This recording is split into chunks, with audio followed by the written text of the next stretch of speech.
Hello friends, this is Sar Kashyap and welcome back to Percham. In last class, we discussed MCQs based on this year's economic survey, and in today's class, we will have discussion on MCQs based on financial intermediaries. Financial intermediaries से मेरा मतलब है banks, RBI, NBFC and all other bodies and institutions which intermediates in financial transactions. So without any delay, start करते हैं हम अपने आज के सेशन को. Before that let me recall you कि अगर आप आरआरबी, एनटीपीसी, ग्रुप डी या फिर एसएससी की प्रिपरेशन कर रहे हैं, so you all are invited to Percham app. In Percham app, we have created a comprehensive general awareness course for you people in which we cover static GK, polity, history, geography, economics as well as science. So आप सब वहां जाके इस course को check कर सकते हैं and अगर आप इंटरेस्टेड हैं तो आप इस कोर्स में इनरोल कर सकते हैं अपने आप को. शुरू करते हैं अपने आज के सेशन को. सबसे पहले देखते हैं previous day question. So question था when is economic survey presented in the parliament, यानी कि संसद में आर्थिक सर्वेक्षण कब प्रस्तुत किया जाता है. आपके पास चार ऑप्शंस थे. A a working day before the budget, B a working day after the budget, C a week before the budget, D a month after the budget. So इसका करेक्ट आंसर था a working day before the budget, यानी कि budget पेश करने से एक दिन पहले इकोनॉमिक सर्वे को संसद में प्रेजेंट किया जाता है. एंड कौन प्रेजेंट करता है? That is presented by finance minister. यानी कि इस साल का इकोनॉमिक सर्वे किसने प्रेजेंट किया होगा? निर्मला सीतारमन ने, बजट को पेश करने से एक दिन पहले. ठीक है, ये सारी चीजें आपको क्लियर है. अब ये इकोनॉमिक सर्वे से रिलेटेड एक छोटा सा फैक्ट है जो आपको क्लियर होना चाहिए. Since independence the economic survey was presented alongside the budget but was delinked in 1964 and was presented in advance, a practice that continues to date. इसका मतलब ये हुआ कि 1964 से पहले तक इकोनॉमिक सर्वे एंड बजट को एक साथ प्रेजेंट किया जाता था, बट 1964 के बाद क्या किया गया? इकोनॉमिक सर्वे को एक दिन पहले प्रेजेंट किया जाने लगा एंड उस प्रैक्टिस को आज तक हम फॉलो कर रहे हैं. And the economic survey 2022 was presented on 31st January 2022 by Finance Minister Nirmala Sitharaman. And इस साल का जो इकोनॉमिक सर्वे था वो किसने प्रेजेंट किया था? निर्मला सीतारमन ने. कब किया था? 31 जनवरी 2022 को. So all this facts need to be clear in your mind. बढ़ते हैं आगे. अब हम बढ़ते हैं अपने आज के क्वेश्चंस की तरफ. एंड पहला क्वेश्चन है which one of the following committee is associated with banking sector reforms in India, यानी कि निम्नलिखित में से कौन सी समिति भारत में बैंकिंग क्षेत्र के सुधारों से जुड़ी है? Option A LC Gupta committee, B Narasimham committee, C Chakravarty committee, D Kelkar committee. So what's the correct answer? The correct answer is option B Narasimham committee. Narasimham committee was associated with banking sector reforms. And ये जो committee थी इसने कई सारे important recommendations दिए थे and in recommendations को बहुत हद तक माना भी गया था. एम नरसिम्हम कमेटी की रिकमेंडेशंस को देखें तो कुछ मेजर रिकमेंडेशंस पढ़ लेते हैं. जैसे कि इस कमेटी ने रिकमेंड किया था कि allow entry of new private banks and new foreign banks. पहले क्या होता था कि ज्यादातर बैंक्स जो थे हमारे इंडिया में वो पब्लिक बैंक्स थे एंड प्राइवेट बैंक्स को अलाउ नहीं किया जा रहा था. तो एम नरसिम्हम कमेटी ने ये कहा कि नए प्राइवेट बैंक्स को एंड नए फॉरेन बैंक्स को इंडिया में अलाउ करो. Second, RBI should decrease CRR and SLR. जो सीआरआर और एसएलआर होता है, सीआरआर यानी कि cash reserve ratio and SLR यानी कि स्टैट्यूटरी लिक्विडिटी रेशियो, इन दोनों फैक्टर्स को आरबीआई को कम करना चाहिए ताकि बैंक के पास ज्यादा पैसे रहे, बैंक ज्यादा लोन दे पाए एंड इकोनॉमी वेल फंक्शन कर पाए. थर्ड रिकमेंडेशन उन्होंने दी थी government should decrease its share holdings in public sector banks. Government को अपनी share holdings public sector banks में कम करनी चाहिए. ठीक है, सो ये उनकी मेजर रिकमेंडेशंस थी एंड ये सारी रिकमेंडेशंस आपके माइंड में फिट होनी चाहिए. बढ़ते हैं अपने सेकंड क्वेश्चन की तरफ जो कि एक बहुत इजी सा क्वेश्चन है. Question number 2, bank of Baroda is an example of. Option A private bank यानी निजी बैंक का वो एक एग्जांपल है, B public bank, C foreign bank, D none of the above. So what's the correct answer? एक बहुत easy सा question है. The correct answer is option B public bank, क्योंकि बैंक ऑफ बड़ौदा एक सरकारी बैंक है. क्लियर है? बैंक ऑफ बड़ौदा की थोड़ी बहुत हिस्ट्री पढ़े. So it was established in the year 1908 by Maharaja Sayaji Rao Gaekwad III and independence के बाद बैंक ऑफ बड़ौदा को हमारा एक पब्लिक सेक्टर बैंक बना दिया गया था. एंड इसको एस्टैब्लिश किसने किया था? महाराजा सयाजी राय गायकवाड़ 3। सो ये सारी चीजें आपको क्लियर होनी चाहिए। Question number 3, which of the following statements about the Indian post payments bank is or are correct? Indian post payments bank के रिगार्ड में दो स्टेटमेंट्स दिए हुए हैं। अब आपको ये बताना है कि इन दोनों में से कौन सा स्टेटमेंट करेक्ट है। ये एक प्रीवियस ईयर क्वेश्चन है, यूपीएससी सीडीएस 2018 में पूछा जा चुका है। पहला स्टेटमेंट है it has been incorporated as a public limited company, and the second statement is it started its operation by establishing 2 pilot branches at Hyderabad and Varanasi। यानी कि जब वो स्टार्ट हो रही थी तो उसने अपने पायलट ब्रांचेस कहां खोले थे? हैदराबाद एंड वाराणसी में। अब आपको ये बताना है कि कौन से स्टेटमेंट्स यहाँ सही है। Option A 1 only, option B 2 only, option C both 1 and 2, option D neither 1 nor 2। So what's the correct answer? The correct answer is option A 1 only. पहला स्टेटमेंट हमारा बिल्कुल सही है क्योंकि इंडियन पोस्ट पेमेंट्स बैंक एक public limited company है। But दूसरा statement हमारा पूरी तरीके से गलत है क्योंकि इंडियन पोस्ट पेमेंट्स बैंक ने अपनी pilot branches Hyderabad and Varanasi में नहीं ओपन अप की थी। उन्होंने अपनी पायलट ब्रांचेस ओपन अप की थी जयपुर में एंड रांची में। जयपुर जो कि कैपिटल है राजस्थान का एंड रांची जो कि कैपिटल है झारखंड का। तो ये सारी चीजें आपको क्लियर होनी चाहिए। इंडियन पोस्ट पेमेंट्स बैंक के बारे में हमें थोड़ा बहुत और जान लेना चाहिए क्योंकि इंडियन पोस्ट पेमेंट्स बैंक हमेशा न्यूज पे रहता है। So it is owned by department of post, that is ministry of communication and information technology. Indian post payments bank की मालिक कौन है? Department of post. And department of post किसके अंदर काम करता है? Ministry of communication and information technology की। इसका मोटो क्या है? इंडियन पोस्ट पेमेंट बैंक का मोटो है आपका बैंक आपके द्वार। एंड यहाँ जो बैंक अकाउंट के टाइप्स होते हैं वो 3 तरह के बैंक अकाउंट होते हैं। पहला है सफल, दूसरा है सुगम एंड तीसरा है सरल। अब सफल, सुगम एंड सरल में क्या अंतर है, क्या डिफरेंस है, वो आपको जानने की जरूरत नहीं है। बट आपको इतना क्लियर होना चाहिए कि सफल, सुगम एंड सरल are a kind of bank accounts. ठीक है। इंडियन पोस्ट पेमेंट्स बैंक में आप अपना बैंक अकाउंट खुलवा सकते हैं, दैट टू विद 0 बैलेंस। आजकल कई सारे ऐसे बैंक्स होते हैं जहां आपको मिनिमम बैलेंस मेंटेन करना पड़ता है। But Indian post payments bank में अगर आप अकाउंट खुलवा रहे हो तो वहां मिनिमम बैलेंस रिक्वायर्ड करने की, मेंटेन करने की कोई जरूरत नहीं है। ठीक है। एंड जो कस्टमर की मिनिमम एज होनी चाहिए वो है 10 साल, यानी कि 3 साल 5 साल के बच्चे यहाँ अकाउंट नहीं ओपन अप करवा सकते। तो ये सारी चीजें आपको क्लियर होनी चाहिए। Question number 4, who was the first Indian governor of RBI? यानी कि आरबीआई के पहले भारतीय गवर्नर कौन थे? Option A K C Neogy, B Ashok Mehta, C D Deshmukh, D John Mathai. So पहले इंडियन गवर्नर कौन थे आरबीआई के, वो आपसे पूछा जा रहा है। So what's the correct answer? So the correct answer is option C D Deshmukh. So he was the first Indian who became the governor of RBI. In fact D Deshmukh आगे चलकर भारत के फाइनेंस मिनिस्टर भी बनते हैं and he was the one who presented India in Bretton Woods conference, जो कि कहां हुई थी? अमेरिका में। ठीक है। Question number 5, who among the following played a pivotal role in establishment of Punjab National Bank? निम्नलिखित में से किसने पंजाब नेशनल बैंक की स्थापना में महत्वपूर्ण भूमिका निभाई थी?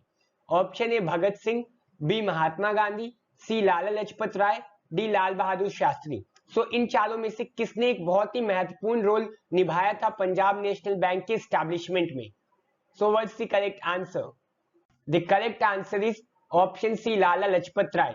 ही वाज द वन जिन्होंने बहुत सारे महत्वपूर्ण स्टेप्स लिए थे पंजाब नेशनल बैंक को एस्टैब्लिश करने में। सो ये सारी चीजें आपको क्लियर होनी चाहिए।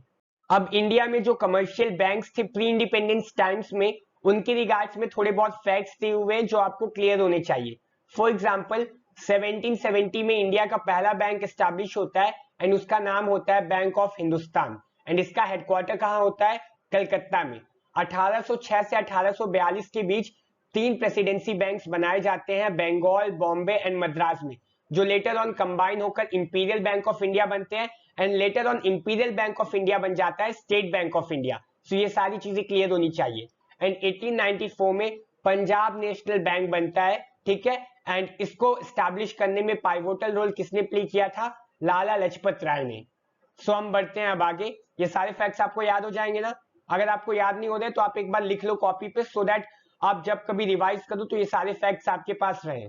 Question number 6, the headquarter of RBI is located at? यानी जो आरबीआई है, जो हमारे देश का सेंट्रल बैंक है, उसका मुख्यालय कहाँ है? Option A Delhi, B Chennai, C Mumbai, D Kolkata. So what's the correct answer? The correct answer is option C Mumbai, यानी जो आरबीआई है हमारा, उसका हेडक्वार्टर है मुंबई पे। अगर हम आरबीआई के रीजनल ऑफिसेस की बात करें तो आरबीआई के 4 रीजनल ऑफिसेस हैं। पहला दिल्ली में, दूसरा मुंबई में, तीसरा चेन्नई में एंड फोर्थ कोलकाता में। आरबीआई का पहला हेडक्वार्टर कोलकाता में था, बट 1937 में आरबीआई का हेडक्वार्टर चेंज कर दिया गया एंड उसे मुंबई बना दिया गया। सो आपको ये क्लियर होना चाहिए कि आरबीआई का पहला हेडक्वार्टर कोलकाता था and later on in the year 1937 headquarter को कहां शिफ्ट कर दिया गया? मुंबई में, यानी आज के बॉम्बे में। Question number 7, NABARD stands for option A national business for accounting and reviewing, B national bank for agriculture and rural development, C national bank for aeronautics and radar development, D national bureau for air and road transport. So NABARD का full form क्या है? नाबार्ड है क्या? ये 4 option है आपके पास। सो क्या है इसका करेक्ट आंसर? इसका करेक्ट आंसर है ऑप्शन बी, यानी नाबार्ड का फुल फॉर्म है national bank for agriculture and rural development. NABARD के बारे में थोड़ा बहुत और जान लेते हैं। नाबार्ड का फुल फॉर्म आपने पढ़ लिया, वो है national bank for agriculture and rural development. इसको एस्टैब्लिश किया गया था जुलाई 1982 में under the NABARD act 1981 and इसको एस्टैब्लिश किया गया था on the recommendation of B Sivaraman committee. And ये जो है फिलहाल 100% ओन्ड है बाय गवर्नमेंट ऑफ इंडिया, यानी कि 100% मालिक भारत सरकार है। पहले क्या था, आरबीआई का भी थोड़ा बहुत स्टेक था नाबार्ड में, बट फिलहाल यानी as of now it is 100% owned by government of India. ठीक है। Question number 8, which of the following is the regulator of the credit rating agencies in India? So जो क्रेडिट रेटिंग एजेंसीज होती हैं उनको regulate कौन करता है?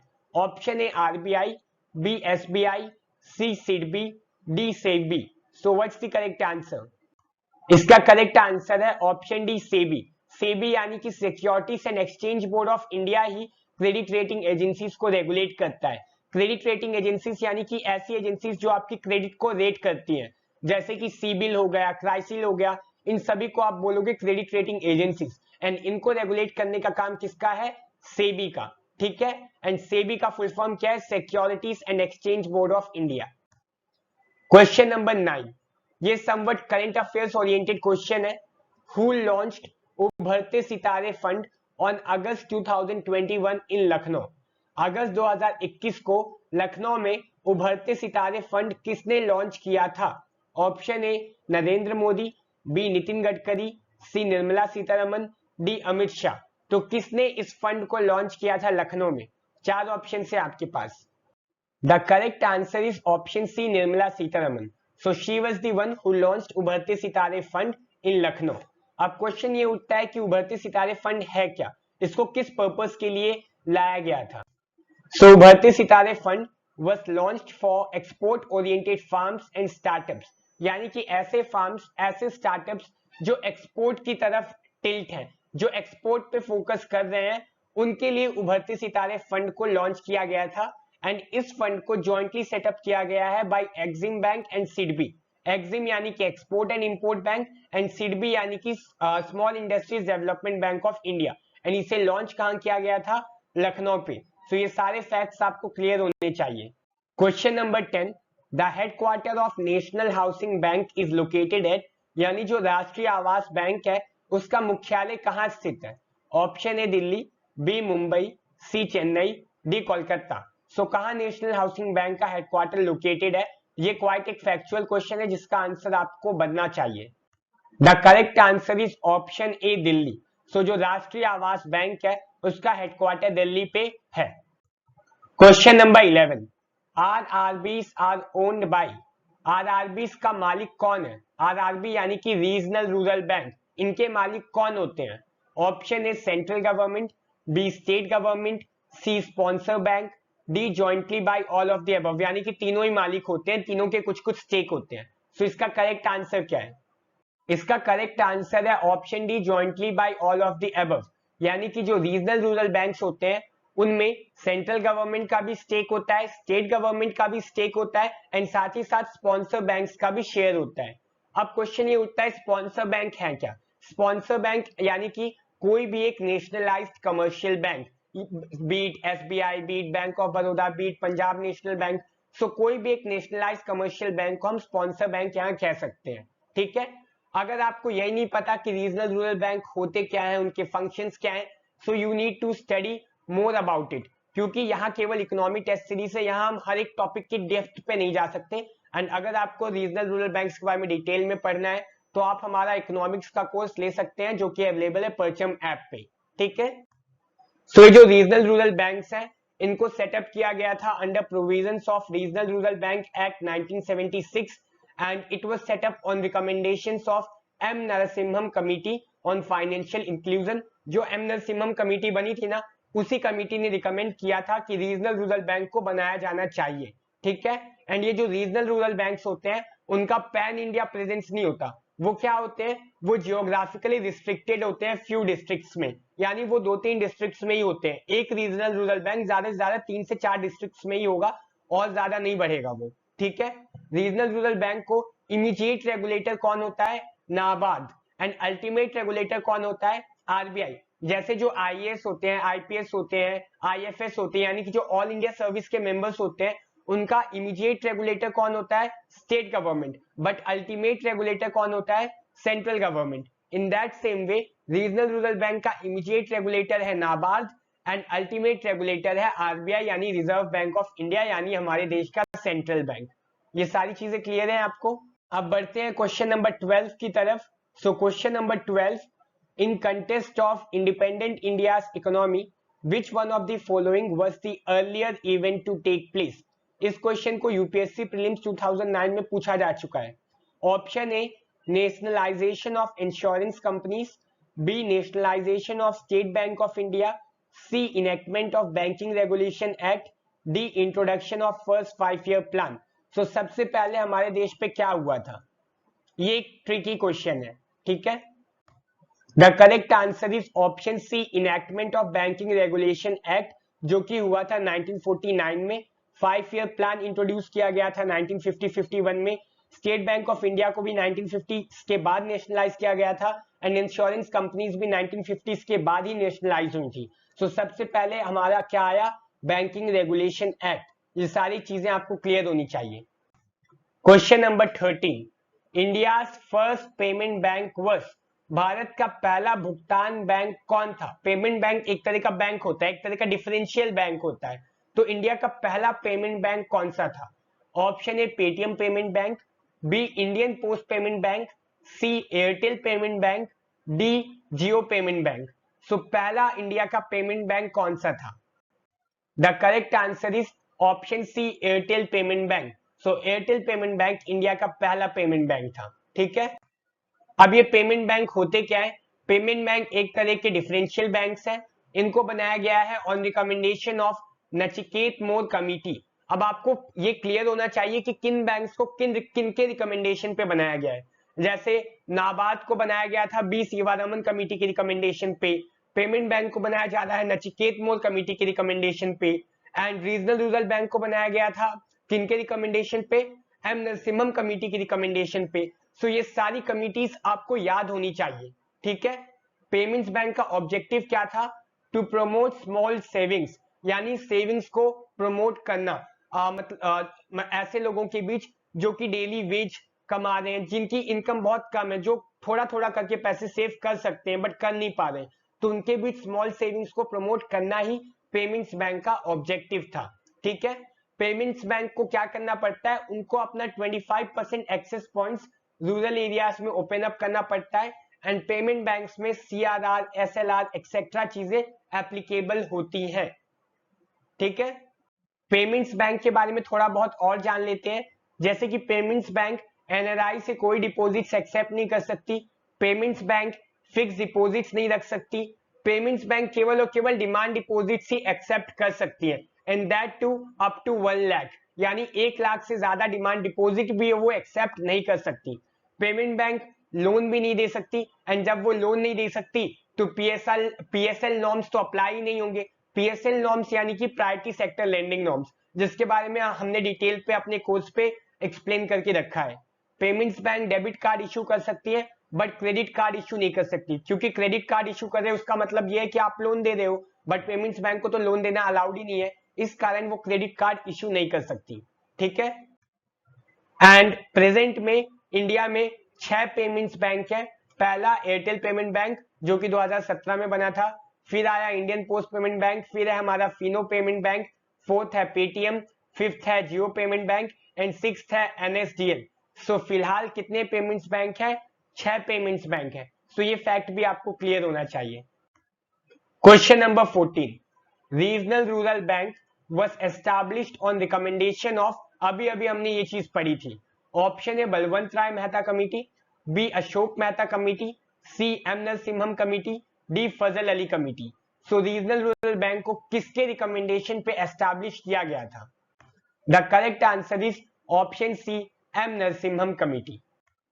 Question number 15, RBI acts as a bankers bank, what does it mean? जो हमारा RBI है, जो हमारा रिजर्व बैंक ऑफ इंडिया है, वो बैंकर्स बैंक की तरह एक्ट करता है, तो इसका क्या मतलब है? यूपीएससी प्रीलिम्स 2012 में पूछा जा चुका क्वेश्चन है। पहला statement, other banks retain their deposits with the RBI, यानी जो बाकी बैंक्स होते हैं वो अपने डिपॉजिट्स आरबीआई में जमा करते हैं। ठीक है, जैसे हम लोग क्या करते हैं, हम अपने डिपॉजिट्स बैंक में जमा करते हैं एंड बैंक अपना डिपॉजिट्स आरबीआई में जमा करते हैं, तो वो एक बैंकर्स बैंक है। पहला स्टेटमेंट ये बोल रहा है। दूसरा statement, RBI lends funds to commercial banks in times of need. अगर हमें लोन लेना होता है तो हम जाते हैं बैंक के पास, अब बैंक को लोन लेना होता है तो उनको लोन कौन प्रोवाइड करता है? आरबीआई। ये दूसरा स्टेटमेंट कह रहा है। तीसरा, the RBI advises the commercial banks on monetary matters, जो आरबीआई होती है वो कमर्शियल बैंक्स को एडवाइस करती है पैसों के मामले में। अब आपको बताना है कौन सा स्टेटमेंट यहाँ सही है। Option A 2 and 3, B 1 and 2 only, C 1 and 3 only, D 1, 2 and 3। So what's the correct answer? Easy सा क्वेश्चन है ये, देखने में मतलब ट्रिकी लग रहा है, देखने में हार्ड लग रहा है, बट बहुत इजी सा क्वेश्चन है। The correct answer is option D 1, 2 and 3, क्योंकि तीनों के तीनों स्टेटमेंट हमारे यहाँ सही है and RBI with no doubt acts as a bankers bank. ठीक है। Question number 16, small finance bank was established on recommendation of, so जो स्मॉल फाइनेंस बैंक्स होते हैं उनको किनके रिकमेंडेशन पे एस्टैब्लिश किया गया है? Option A Ajay Shankar committee, B Nachiket Mor committee, C M Narasimham committee, D PJ Nayak committee. So what's the correct answer? The correct answer is option B Nachiket Mor committee. तो नचिकेत मोर कमेटी की रिकमेंडेशन पे स्मॉल फाइनेंस बैंक्स को एस्टैब्लिश किया गया है। ठीक है। Question number 17, RBI regulates the commercial banks in matters of, ये यूपीएससी प्रीलिम्स 2013 में पूछा जा चुका क्वेश्चन है। अब आपसे ये पूछा जा रहा है कि आरबीआई कमर्शियल बैंक्स को किन मैटर्स पे रेगुलेट करता है? पहला, liquidity of assets, second branch expansion, third merger of bank यानी दो बैंकों का विलय में, fourth winding up of banks यानी बैंक्स को एंड करने में। 4 ऑप्शन है आपके पास। Option A 1 and 4, B 2, 3 and 4, C 1, 2 and 3, D 1, 2, 3 and 4। 1, 2, 3 and 4 का मतलब ऑल ऑफ द अबव। सो क्या करेक्ट आंसर है? आरबीआई किन किन चीजों में कमर्शियल बैंक्स को रेगुलेट करता है? क्या होगा इसका correct answer? The correct answer is option D 1, 2, 3 and 4, यानी कि आरबीआई इन चारों चीजों में कमर्शियल बैंक्स को रेगुलेट करता है। आरबीआई की परमिशन से कमर्शियल बैंक्स अपना ब्रांच एक्सपांशन करती है, आरबीआई ही बैंक्स को मर्ज करने में हेल्प करता है, आरबीआई ही बैंक्स को वाइंड अप भी कर सकता है यानी कि उनको खत्म कर सकता है, एंड आरबीआई कमर्शियल बैंक्स को हेल्प करता है उनके असेट्स को लिक्विडिफाई करने में। ठीक है, जरूरत के समय। Question number 18, regional rural banks are sponsored by, so हमने पढ़ा था ना रीजनल रूरल बैंक्स के 3 स्टेक होल्डर्स होते हैं, एक होती है सेंट्रल गवर्नमेंट, दूसरी होती है स्टेट गवर्नमेंट एंड तीसरी होती है स्पॉन्सर बैंक। तो जो स्पॉन्सर बैंक होती है वो कैसी बैंक होती है ये पूछा जा रहा है। Option A nationalised commercial bank, B reserve bank of India, C state bank of India, D government of India. So इसका करेक्ट आंसर क्या है? The correct answer is option A nationalised commercial bank. ठीक है, देखो वैसे आप देखोगे तो स्टेट बैंक ऑफ इंडिया भी सही है क्योंकि स्टेट बैंक ऑफ इंडिया एक तरह का नेशनलाइज्ड कमर्शियल बैंक है, बट ज्यादा सटीक आंसर क्या है? ऑप्शन ए यानी कि नेशनलाइज्ड कमर्शियल बैंक, क्योंकि नेशनलाइज्ड कमर्शियल बैंक के अंदर एसबीआई भी आ जाएगा, पंजाब नेशनल बैंक भी आ जाएगा, बैंक ऑफ बड़ौदा भी आ जाएगा, यानी जितने भी हमारे कमर्शियल बैंक है नेशनलाइज्ड वाले वो सभी आ जाएंगे, क्योंकि ये सारे बैंक ही रीजनल रूरल बैंक्स को स्पॉन्सर कर सकते हैं। सो करेक्ट आंसर होगा नेशनलाइज्ड कमर्शियल बैंक। ठीक है, अब ये जो रीजनल रूरल बैंक थे इनके बारे में हमने पहले भी पढ़ लिया कि ये एक डिफरेंशियल बैंक होते हैं। इनमें जो प्रायोरिटी सेक्टर लेंडिंग नॉर्म्स होते हैं वो 75% तक एप्लीकेबल होते हैं। इन जनरल होता क्या है कि 50% शेयर सेंट्रल गवर्नमेंट के होते हैं, 15% शेयर स्टेट गवर्नमेंट के होते हैं एंड 35% शेयर स्पॉन्सर बैंक के होते हैं रीजनल रूरल बैंक्स में। एंड स्पॉन्सर बैंक का मतलब क्या है? Nationalised commercial bank. ठीक है, question number 19, what is the purpose of setting up of small finance banks in India? यानी स्मॉल फाइनेंस बैंक्स को सेटअप करने के पीछे का पर्पस क्या है, ऑब्जेक्टिव क्या है? पहला statement, to supply credit to small business units, यानी कि जो छोटे छोटे दुकानदार होते हैं उनको लोन देना। Second, to supply credit to small and marginal farmers, यानी कि जो छोटे किसान होते हैं उनको लोन प्रोवाइड करना। Third, to encourage young entrepreneurs to set up business particularly in rural areas, यानी रूरल एरियाज में एंटरप्रेन्योर्स को इनकरेज करना। यह है स्मॉल फाइनेंस बैंक्स को सेटअप करने का पर्पस। इन तीनों में से क्या सही है? ऑप्शन है 1 and 2 only, B 2 and 3 only, C 1 and 3 only and D 1, 2 and 3 यानी all of the above. So what's the correct answer? आराम से इसको देखो क्वेश्चन को एंड आराम से इसका आंसर चूज करना, क्योंकि ये थोड़ा बहुत हार्ड क्वेश्चन है। ठीक है, सो the correct answer is option A 1 and 2 only. पहला स्टेटमेंट हमारा सही है, स्मॉल फाइनेंस बैंक जो होते हैं वो छोटी छोटी बिजनेस यूनिट्स को क्रेडिट प्रोवाइड करते हैं, फार्मर्स को भी क्रेडिट प्रोवाइड करते हैं। बट तीसरा स्टेटमेंट हमारा गलत है, क्योंकि स्मॉल फाइनेंस बैंक्स का जो चार्टर है, जो मॉड्यूल है, वहां कहीं भी ये नहीं लिखा हुआ है कि उनका पर्पस है यंग एंटरप्रेन्योर्स को रूरल एरियाज में इंकरेज करना। So option A 1 and 2 only would be our correct answer. Get it? अब यहाँ यही सब लिखा हुआ है कि आरबीआई की गाइडलाइंस के अकॉर्डिंग स्मॉल फाइनेंस बैंक्स का पर्पस है small business units, small and marginal farmers को क्रेडिट प्रोवाइड करना, ना कि एंटरप्रेन्योर्स को इनकरेज करना रूरल एरियाज में। इस कारण हमारा जो सही आंसर था ऑप्शन है 1 and 2 ओनली। गेट इट ना? ठीक है, अब बढ़ते हैं आगे। Question number 20, the main functioning of the banking system is to, यानी जो हमारा बैंकिंग सिस्टम है उसका मेन फंक्शन क्या है? यूपीएससी सीडीएस 2013 में ये क्वेश्चन पूछा जा चुका है। Option A, accept deposits and provide credit, यानी कि लोगों से पैसा लेना है एंड फिर क्रेडिट प्रोवाइड करनी है। B, accept deposits and subsidies. C, provide credit and subsidies. D, accept deposits, give credit and subsidies. So main function क्या है हमारी बैंकिंग सिस्टम का? ठीक है, the correct answer is option A, that is accept deposit and provide credit. So जो हमारी banking system है उसका मेन फंक्शन यही है कि लोगों से डिपॉजिट्स लो एंड फिर उन डिपॉजिट से लोन दो, ताकि हमारी इकोनॉमी फंक्शन कर पाए। ठीक है ना? Question number 21, the index of national stock exchange is. So national stock exchange जो है हमारा, जिसका हेडक्वार्टर दिल्ली में है, उसका इंडेक्स क्या है? जैसे बॉम्बे स्टॉक एक्सचेंज का इंडेक्स क्या है? Sensex. In that same way national stock exchange का इंडेक्स क्या है?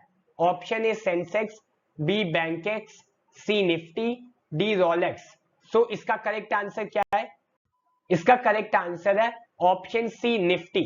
निफ्टी का फुल फॉर्म है नेशनल 50, क्योंकि नेशनल स्टॉक एक्सचेंज में कितनी कंपनियों का नाम रहता है, कितनी कंपनियां लिस्टेड होती है? 50 कंपनी। ठीक है, सो निफ्टी यानी कि नेशनल 50 एंड इसका इंडेक्स क्या है? निफ्टी। ठीक है, question number 22, which body is responsible to regulate, promote and ensure orderly growth of the insurance industry in India? यानी जो हमारे देश में बीमा उद्योग है उसको रेगुलेट, प्रोमोट एंड उसका ग्रोथ इंश्योर करने की जिम्मेदारी, रिस्पॉन्सिबिलिटी किसके हाथों में है? ऑप्शन ए आईसीआईसीआई, जो कि एक प्राइवेट सेक्टर बैंक है। बी क्राइसिल, सी आरबीआई, डी आईआरडीएआई। तो इसका करेक्ट आंसर क्या है? The correct answer is option D IRDAI. IRDAI का फुल फॉर्म क्या है? Insurance regulatory development authority of India. And IRDAI की रिस्पॉन्सिबिलिटी है हमारे देश में जो इंश्योरेंस इंडस्ट्री है उसको रेगुलेट करना, उसको प्रमोट करना एंड उसका ऑर्डरली ग्रोथ इंश्योर करना। ठीक है, question number 23, which of the following is an example of NBFC? 4 option है आपके पास। अब आपको बताना है इन चारों में से क्या एक एनबीएफसी है, क्या एक नॉन बैंकिंग फाइनेंशियल कॉर्पोरेशन है। बहुत इजी सा क्वेश्चन है ये। ऑप्शन है आरबीआई, बी एसबीआई, सी बीओबी यानी bank of Baroda, D LIC यानी कि लाइफ इंश्योरेंस कॉर्पोरेशन। इन चारों में से क्या एक एग्जाम्पल है एनबीएफसी का।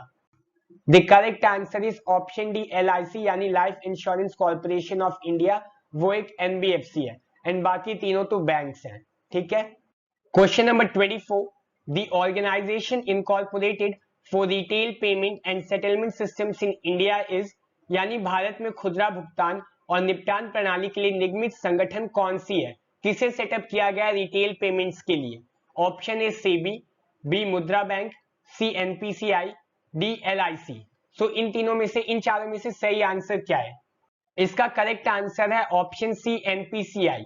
एनपीसीआई का फुल फॉर्म है national payments corporation of India and it is the organisation which has been incorporated for retail payment and settlement systems in India. In fact NPCI वही बॉडी है जिसने रुपे कार्ड को launch किया, NPCI ही है जिसने Bhim app को launch किया, एनपीसीआई ही है जिसने फास्ट टैग को लॉन्च किया एंड एनपीसीआई ने बहुत सारे यूजफुल काम किए हैं एंड एनपीसीआई अपने काम के थ्रू भारत में फाइनेंशियल इंक्लूजन बढ़ा रही है। ठीक है। ये एनपीसीआई के बारे में थोड़ा बहुत और इंफॉर्मेशन है कि national payments corporation of India is an umbrella organization for operating retail payments and settlement systems in India. It is an initiative of the RBI and the Indian Banks Association under the provision of the Payments and Settlement Systems Act 2007. So एक initiative है RBI का और Indian bank association का। Indian bank association एक group है बड़ी बड़ी banks का इंडिया में एंड एनपीसीआई को कब बनाया गया था 2008 में एंड इसको प्रमोट किया गया था आरबीआई द्वारा। ठीक है। and it has been incorporated as a not-for-profit company under Section 8 of the Companies Act 2013. यानी एनपीसीआई को जो भी प्रॉफिट होता है वो उस प्रॉफिट का यूज करती है अपने आप को डेवलप करने में। ठीक है। क्वेश्चन नंबर 25 एंड आज का लास्ट क्वेश्चन जिसका आंसर आपको कमेंट करके बताना है। सो क्वेश्चन नंबर 25 है NABARD was established on recommendation of option A M Narasimham committee, B Sivaraman committee, C Ashok Mehta committee, D Gadgil committee. So इन चारों में से किस कमेटी की रिकमेंडेशन पे नाबार्ड को एस्टैब्लिश किया गया था। नाबार्ड यानी national bank for agriculture and rural development. ठीक है। ये चीज हमने पढ़ ली है अपने लेक्चर में। सो इसका आंसर आपसे बनना चाहिए। सो जो भी इसका आंसर है वो आप हमें कमेंट करके जरूर बताइए। सो इस तरीके से खत्म होता है हमारा आज का सेशन। आई होप कि आपको आज की क्लास अच्छी लगी हो and do comment the answer of question number 25। मिलते हैं नेक्स्ट क्लास में। नेक्स्ट क्लास में हम सेम टॉपिक को ही कंटिन्यू करेंगे यानी कि फाइनेंशियल इंटरमीडिएट्स को ही कंटिन्यू करेंगे क्योंकि ये एक इंपॉर्टेंट टॉपिक है। यहाँ से बहुत सारे क्वेश्चंस फ्रेम किए जा सकते हैं, इसलिए हम इस टॉपिक पे 2 लेक्चर्स करेंगे। ठीक है। सो मिलते हैं नेक्स्ट क्लास में। Till then bye bye, have a good day and take care.